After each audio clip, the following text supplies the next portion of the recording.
জায়গাটা আমার নয়, সেই জায়গাটা আসলে।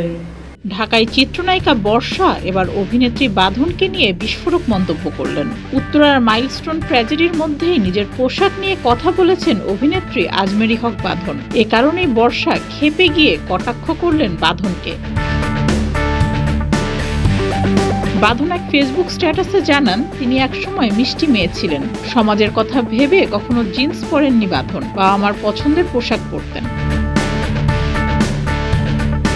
বাঁধন জানান, একবার তিনি একটি টেলিভিশন সাক্ষাৎকারে গিয়েছিলেন স্লিভলেস ব্লাউজ পরে। চ্যানেলের টিম তখন বাঁধনকে বলেছিল কাঁধ ঢাকতে। এই ঘটনার উদাহরণ দিয়ে বাঁধন লিখেন, একদিন এক বন্ধু বাঁধনকে ফোন করে জানায়, তুমি অনেক সুন্দর করে কথা বলো, এত ভালো কাজ করো, কিন্তু তোমার আরেকটু ঢেকে পোশাক পরা উচিত। এই কথা শুনে বাঁধন হেসে ফেলেন।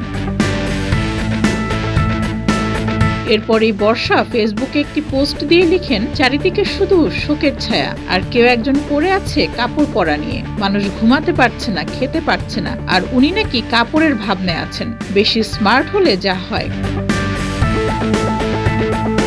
বর্ষার এমন স্ট্যাটাসের পর নেটিজেনরা সন্দেহ করেন বর্ষা বাঁধনকে নিয়েই এমন স্ট্যাটাস দিয়েছেন। যদিও স্ট্যাটাসটি দেওয়ার কিছুক্ষণ পরেই বর্ষা সেটি সরিয়ে ফেলেন। কী কারণে বর্ষা স্ট্যাটাসটি মুছে ফেলেন সেটি জানা যায়নি। তবে বর্ষার এমন কটাক্ষের পর এ বিষয় নিয়ে এখনো পর্যন্ত মুখ খোলেননি বাঁধন।